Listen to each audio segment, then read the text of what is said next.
Assalamualaikum warahmatullahi wabarakatuh. Perkenalkan, nama saya Lisma, program studi agribisnis Fakultas Pertanian, Universitas Andi Jemang.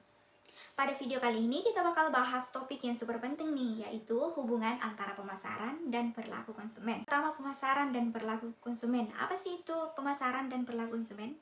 Nah, pemasaran itu adalah proses bagaimana sebuah perusahaan menciptakan nilai, mengomunikasikannya ke konsumen, dan tentunya berusaha memenuhi kebutuhan dan keinginan mereka.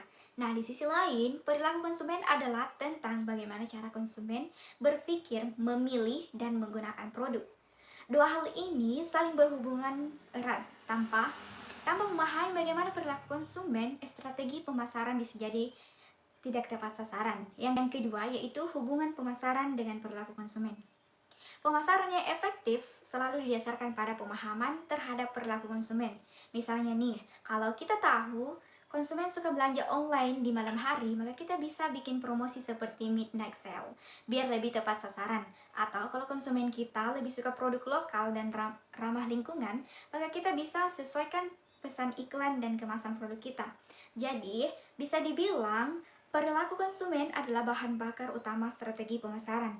Yang ketiga yaitu pentingnya mempelajari perilaku konsumen. Kenapa sih kita harus paham banget soal perilaku konsumen? Karena dengan tahu bagaimana konsumen berpikir dan merasa, kita bisa menentukan target pasar dengan lebih akurat, menyesuaikan produk sesuai kebutuhan konsumen, membuat promosi yang lebih menarik, dan tentu saja meningkatkan penjualan. Kalau kita salah-salan bikin strategi tanpa memahami perilaku konsumen, hasilnya bisa jadi song. Yang keempat yaitu contoh strategi pemasaran berdasarkan faktor internal konsumen. Yang contoh pertama yaitu pada persepsi konsumen. Nah, misalnya nih sebuah brand skincare menyadari bahwa konsumen percaya bahwa produk alami lebih sehat, maka mereka bisa ubah strategi dengan menonjolkan bahan-bahan organik dan kemasan ramah lingkungan. Contoh kedua yaitu pada motivasi dan karakteristik konsumen. Misalnya sebuah brand sepatu olahraga melihat bahwa konsumennya termotivasi untuk hidup sehat, maka mereka kerjasama dengan influencer fitness dan membuat kampanye bertemakan hidup aktif.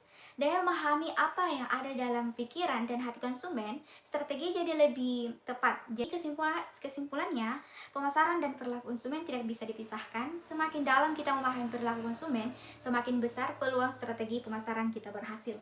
Nah, itu pembahasan kita hari ini tentang pemasaran dan perilaku konsumen. Semoga bisa menambah insight kita ya, terutama buat kita yang pengen terjun ke dunia bisnis dan pemasaran. Sekian dari saya. Wassalamualaikum warahmatullahi wabarakatuh.